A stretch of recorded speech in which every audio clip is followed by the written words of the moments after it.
saya melihat memang kondisi sampah di Wangaya ini memprihatinkan.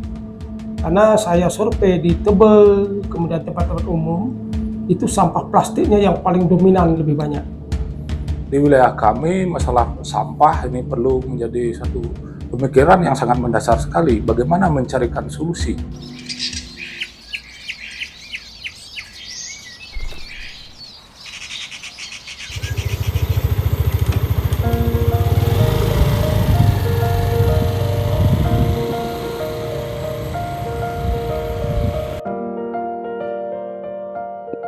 Program Solusi di Tabanan dilanjutkan dengan pendampingan 3 desa percontohan. 3 desa ini dipilih karena mereka memiliki karakteristik yang berbeda. Misalnya di Wangaya Gede itu merupakan desa di dataran tinggi dan belum ada atau minim pengelolaan sampahnya.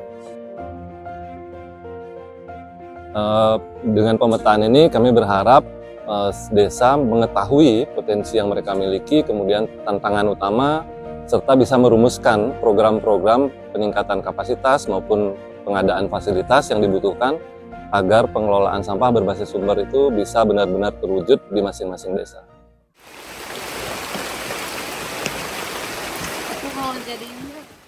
Metode yang digunakan dalam penelitian ini yaitu mixed method atau metode campuran yang melibatkan metode kualitatif dan kuantitatif. Pemetaan kami awali dengan pengumpulan data kualitatif melalui teknik observasi dan wawancara mendalam untuk mengetahui gambaran umum desa dan kondisi infrastruktur di desa yang berkaitan dengan pengelolaan sampah. Kemudian, hasil dari observasi dan wawancara mendalam kami jadikan acuan untuk pengumpulan tahap kedua melalui metode kuantitatif. Nah, kemudian untuk di tahap kedua ini, kami mengumpulkan data kuantitatif melalui teknik survei. Kuesioner survei kami susun berdasarkan temuan dari observasi dan wawancara mendalam yang sudah dilakukan berkaitan dengan pengelolaan sampah di desa. Teknik survei ini kami gunakan untuk mengumpulkan data estimasi timbulan sampah, praktik pewadaan dan pemilahan sampah, serta praktik daur ulang dan pengolahan sampah yang dilakukan oleh masyarakat.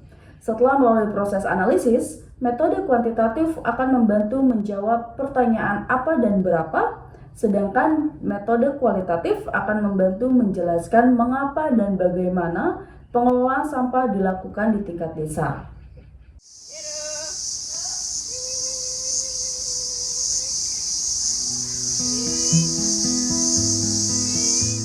Saya melihat memang kondisi sampah di Wangaya ini memprihatinkan. Karena saya survei di Tebel, kemudian tempat-tempat umum, itu sampah plastiknya yang paling dominan lebih banyak. Nah, setelah itu saya perangkat desa membuat kebijakan bagaimana kita mengelola sampah. Mengelola sampah pada saat itu saya baru masih bisa memfokus tentang sampah plastik. Karena apa? Kebiasaan warga kami sebagian besar nih. Jadi sampah, semua sampah termasuk sampah organik, residu apapun itu dibungkus pakai tas kresek. Lemparlah ke tempat-tempat pembuangan termasuk Tebel. Nah, ini yang bermasalah. Akhirnya saya melihat pada saat beberapa kali mencoba kebersihan, plastik yang jadi masalah. Kemudian Desa Daupekan karakteristiknya perkotaan dengan tingkat kepadatan penduduk yang sangat tinggi dan persoalan persampahannya sangat kompleks karena dia menjadi pusat ekonomi sehingga banyak timbulan sampah yang berasal tidak hanya dari warga lokal tapi juga dari warga lain yang beraktivitas di Desa Daupekan. Nah, dalam pemetaan di wilayah kami, masalah sampah ini perlu menjadi satu pemikiran yang sangat mendasar sekali. Bagaimana mencarikan solusi terhadap permasalahan sampah yang ditimbulkan. Nah, saya LCC dengan Gosikuler melakukan pemetaan di lapangan, datang survei ke masyarakat, menanyakan bagaimana sih pola pengelolaan sampah yang dilakukan oleh masyarakat. Sesuai dengan peraturan gubernur sudah semestinya masyarakat melalui SDM-nya kita kuatkan. Harus sudah mulai ada pemilahan dari sumbernya, dari rumah tangga itu sendiri. Sehingga harapan-harapan kita mudahlah kita lakukan di dalam pelaksanaan program itu. Nah, dalam kesempatan yang baik ini, kami sudah bekerja sama dengan CLCC, dengan TPS 3R, bagaimana meningkatkan itu. Dan juga TPS 3R kami dengan relawan-relawan yang kami miliki sudah mulai turun ke sekolah-sekolah untuk generasi muda kita berikan ilmunya, pendidikan, bagaimana kepedulian terhadap lingkungan sejak dini.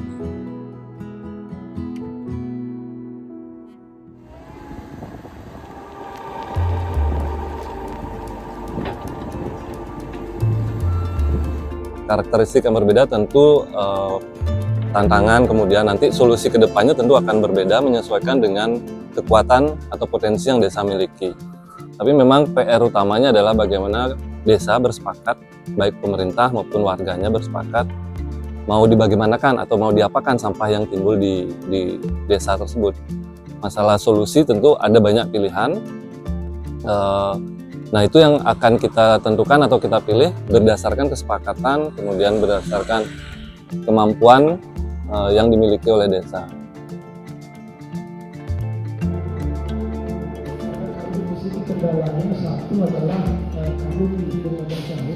Tapi saya sebagai perbekal sudah bertekad bagaimana sampah ini kita kelola, bukan dibuang, kita kelola. Mudah-mudahan saya optimis ini bisa saya kerjakan dengan segala dinamika.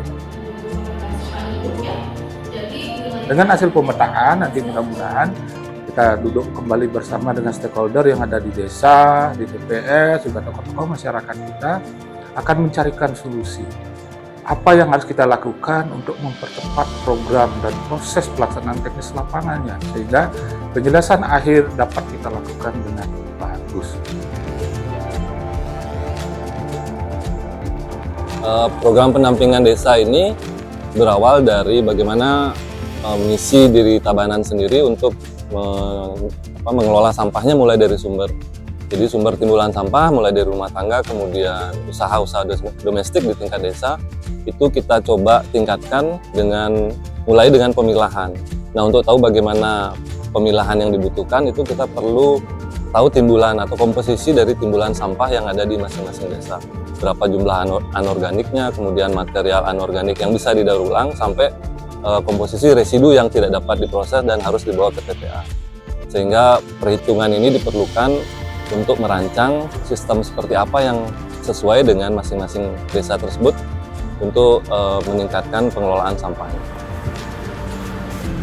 Ya, untuk di masing-masing desa, progres pendampingan yang kita mulai di November 2023 tentu sudah ada progres, tapi tantangan juga masih ada di setiap aspek pengelolaan sampah.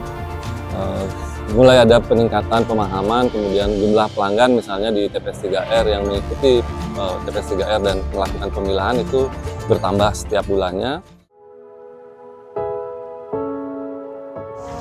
Yang biasa saya jalankan di rumah, saya pilah sampah yang di dapur, sama yang organik saya jadiin satu, plastik saya jadiin satu juga, sampah-sampah lain habis biodalan saya jadiin satu juga, daun-daun yang di kebun saya langsung taruh di bawah pohonnya. Kalau menurut saya sih pemetaan itu penting banget, penting sekali biar kita tahu, dan sambil kontrol juga tiap rumah tangga itu sudah mau berbuat apa tidak. Tapi memang tantangannya adalah bagaimana mengefisienkan pengelolaan, karena biaya yang dibutuhkan untuk mengelola sampah itu juga cukup banyak. Kedepannya kita akan mendorong bagaimana pengelolaan sampah bisa lebih efisien dan efektif di tingkat desa.